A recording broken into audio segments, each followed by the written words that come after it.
امت مسلمہ میں ایک وقت ایسا گزرا ہے کہ ہر انسان اپنے اندر کو درست کرنا اس کو زیادہ ضروری سمجھتا تھا باہر سے۔ بہت محنت کی جاتی تھی اپنے باطن کو درست کرنے کے لیے۔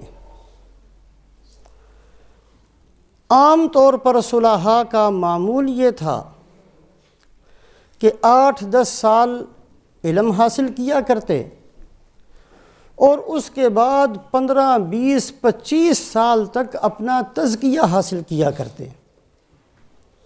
زیادہ وقت لگا کرتا تھا اپنے دل کی اصلاح کے لیے،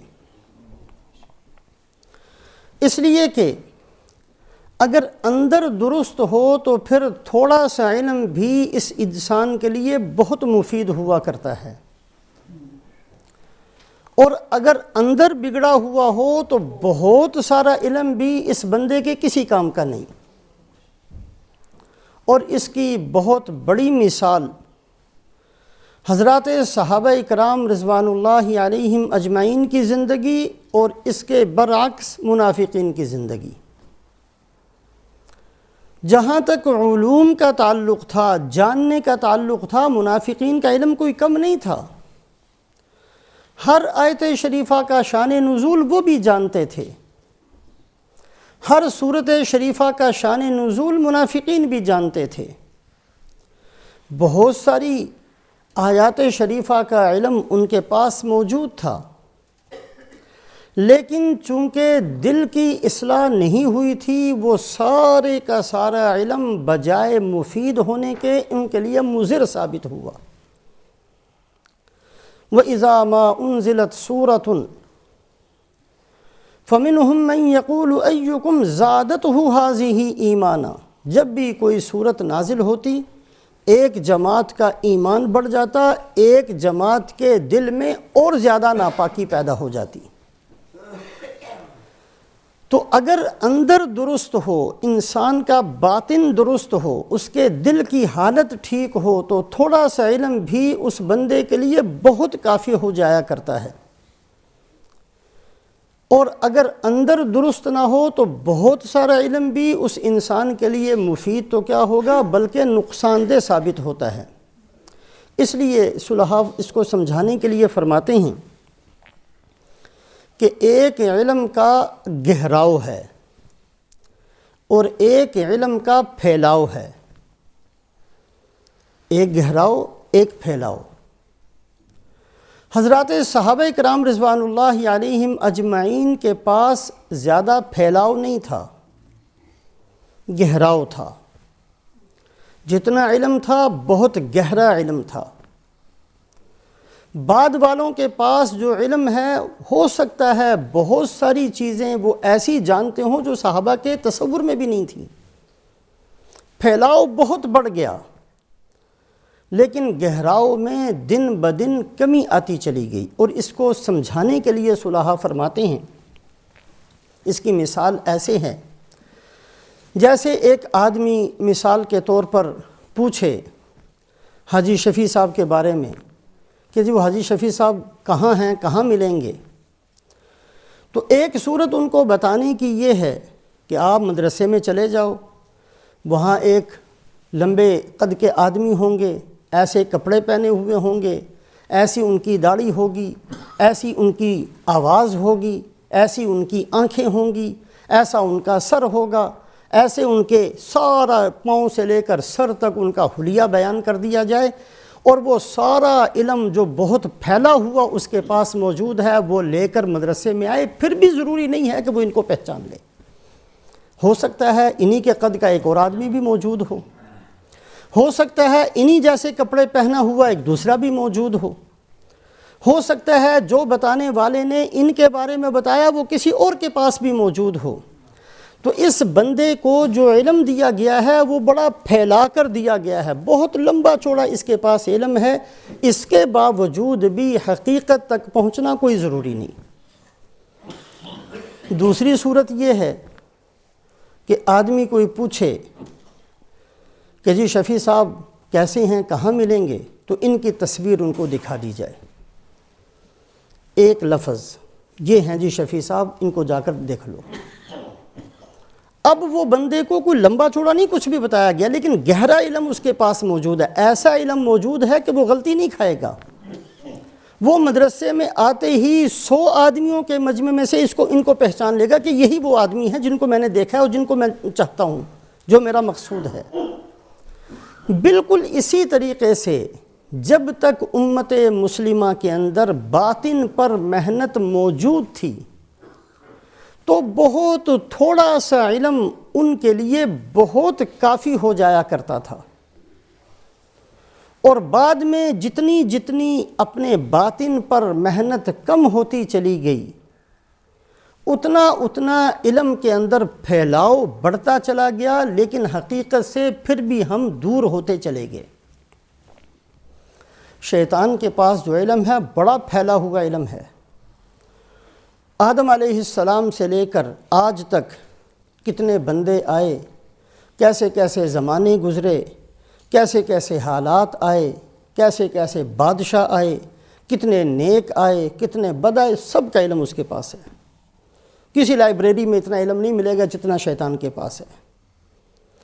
لیکن یہ سارے کا سارا پھیلا ہوا علم ہے جو شیطان کے پاس ہے۔ حضرات صحابہ کرام رضوان اللہ علیہم اجمعین نے رسول پاک علیہ السلام کی صحبت کی برکت سے جو علم حاصل کیا وہ پھیلا ہوا نہیں تھا، گہرا اتنا تھا جس کا نام علم مشاہدہ، گویا کہ دیکھ لیا۔ حضرت علی رضی اللہ تعالیٰ عنہ فرمایا کرتے تھے، اگر جنت اپنی تمام نعمتوں کے ساتھ، تمام نعمتیں، اس میں نہریں بھی ہوں، اس میں بڑے بڑے محلات بھی ہوں، اس کے بہترین کھانے بھی ہوں، اور اس کے اندر دودھ کی اور شہد کی نہریں بھی بہہ رہی ہوں، اور وہ ساری نعمتیں موجود ہوں، جنت اپنی تمام نعمتوں کے ساتھ میرے سامنے آ جائے اور جہنم اپنے سارے عذابوں کے ساتھ میرے سامنے آ جائے، تو میرے ایمان میں کوئی فرق نہیں پڑے گا۔ اللہ کے نبی صلی اللہ علیہ وسلم نے جو فرما دیا، جتنا دیکھ کر ایمان ملنا ہے اتنا میرے پاس ابھی بھی موجود ہے۔ یہ جو چیز ملی تھی یہ وہ گہرا علم تھا جو صحابہ کرام کو ملا کرتا تھا۔ علم کی گہرائی اس وقت ملتی ہے جب آدمی کا اندر درست ہو۔ اسی وجہ سے مفسرین فرماتے ہیں، حضرت ابراہیم علیہ السلام نے بیت اللہ کی تعمیر فرمائی، اور بیت اللہ کو جب بنا چکے تو بہت ساری جو دعائیں مانگی ہیں ان میں سے ایک دعا یہ بھی تھی، وَبْعَثْ فِيهِمْ رَسُولًا مِّنْ أَنفُسِهِمْ يَتْلُو عَلَيْهِمْ آيَاتِهِ وَيُزَكِّيهِمْ وَيُعَلِّمُهُمُ الْكِتَابَ وَالْحِكْمَةَ وَيُزَكِّيهِمْ۔ اے اللہ ایک ایسے نبی کو مبعوث فرما جو قرآن پڑھ کر سنائے اور قرآن کی تعلیم دے اور ان کے دلوں کی اصلاح فرمائے، دلوں کی اصلاح، تزکیہ۔ اس کو ابراہیم علیہ السلام نے تیسرے نمبر پر ذکر فرمایا۔